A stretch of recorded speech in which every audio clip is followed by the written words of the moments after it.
இணை சட்டம் அதிகாரம் 19. அடைக்கல நகர்கள். கடவுளாகிய ஆண்டவர் வேற்று இனத்தாரை வேறறுத்து அவர்களின் நாடுகளை உனக்கு கொடுப்பார்.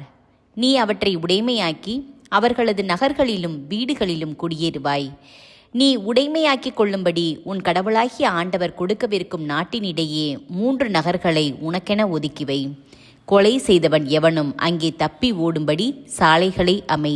இவ்வாறு உன் உரிமை சொத்தாகுமாறு கடவுளாகிய ஆண்டவர் உனக்கு கொடுக்கவிருக்கும் நாட்டை 3 பாகங்களாக பிரி. அங்கே ஓடிப்போவதன் மூலம் உயிர் வாழத்தக்க கொலையாளி யாரெனில், தற்செயலாய் முன்பகை ஏதுமின்றி தனக்கு அடுத்திருப்பவனை கொலை செய்பவனே. சான்றாக, ஒரு மரம் வெட்டுவதற்காக தனக்கு அடுத்திருப்பவனோடு காட்டுக்குள் செல்கிறான். மரத்தை வெட்டுவதற்காக கோடாரியை தன் கையால் ஓங்கும்போது கோடாரியின் இரும்பு கைப்பிடியின் நின்று கலன்று அடுத்திருப்பவன் மீது விழ அவன் இறந்து போகிறான். அப்போது அப்படிப்பட்டவன் இந்நகர் ஒன்றுக்குள் தப்பியோடி அங்கே வாழலாம். இல்லையெனில் கொலை செய்யப்பட்டவனின் முறை உறவினன் கோபவெறியால் பழிவாங்கும்படி கொலையாளியை பின்தொடரும் போது செல்லும் வழி நீண்டதாக இருந்தால் அவனை பிடித்து கொன்றுவிட ஏதுவாகும். ஆனால் கொலை செய்யப்பட்டவன் மீது கொலையாளிக்கு முன்பகை இல்லாததால் அவன் சாவுக்குரிய குற்றம் ஏதும் செய்யவில்லை என்பது உண்மை. எனவேதான் நான் உனக்கு கட்டளையிடுகிறேன், 3 நகர்களை உனக்கென ஒதுக்கிவை. நான் இன்று உனக்கு கட்டளையிடும் எல்லா கட்டளைகளையும் நிறைவேற்றுவதில் நீ கருத்தாயிருந்து உன் கடவுளாகிய ஆண்டவர் மேல் அன்பு கூர்ந்து அவரது வழிகளில் என்றும் நடந்தால், உன் கடவுளாகிய ஆண்டவர் உன் மூதாதையருக்கு வாக்களித்தபடி உனக்கு இந்த நாடுகள் அனைத்தையும் கொடுத்து உன் எல்லைகளை விரிவாக்குவார். அப்போது இன்னும் 3 நகர்களை இந்த நகர்களோடு சேர்த்துக்கொள். இல்லையெனில் நீ உரிமையாக்கிக் கொள்ளும்படி உன் கடவுளாகிய ஆண்டவர் கொடுக்கவிருக்கும் நாட்டில் குற்றமில்லாதவனின் இரத்தம் சிந்தப்படுவதால் உன்மேல் இரத்தப்பழி வரலாம்.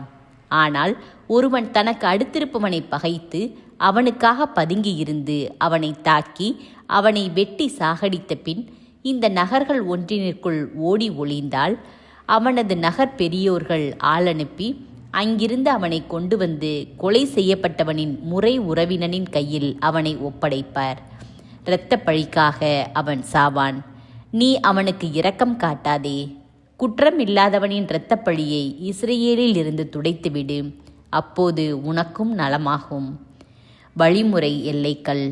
நீ உடைமையாக்கிக் கொள்ளும்படி உன் கடவுளாகிய ஆண்டவர் கொடுக்கவிருக்கும் உன் உரிமை சொத்தாகிய நாட்டில் முன்னோர்கள் குறித்துள்ள உனக்கு அடுத்திருப்பவனின் எல்லைக்கல்லை நகர்த்தி வைக்காதே.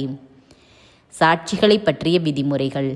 ஒருவனது எந்த குற்றத்தையும் எந்த பழிச் செயலையும் உறுதி செய்ய ஒரே சாட்சியின் வாக்குமூலம் போதாது. 2 அல்லது 3 சாட்சிகளின் வாக்குமூலத்தாலே அது உறுதி செய்யப்பட வேண்டும். ஒருவன் மேல் குற்றம் சுமத்தும்படி ஒரு பொய் சாட்சி முன்வந்தால், வழக்காடுகிற இருவரும் ஆண்டவரின் திருமுன் அன்றைய நாளில் ஊழியம் புரியும் குருக்களிடமும் நீதிபதிகளிடமும் வரட்டும். நீதிபதிகள் தீர விசாரிப்பர். சான்று சொன்னவன் பொய் சாட்சி என்றும் தன் சகோதரனை அநியாயமாக குற்றம் சாற்றியுள்ளான் என்றும் அறிந்தால், அவன் தன் சகோதரனுக்கு செய்ய நினைத்தது போலவே அவனுக்கு செய்யுங்கள். இவ்வாறு உங்கள் நடுவிலிருந்து தீமையை அகற்றுங்கள். அப்போது அதை கேட்டு மற்றவர்களும் அஞ்சுவர்.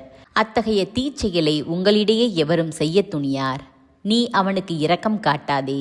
உயிருக்கு உயிர், கண்ணுக்கு கண், பல்லுக்கு பல், கைக்கு கை, காலுக்கு கால்.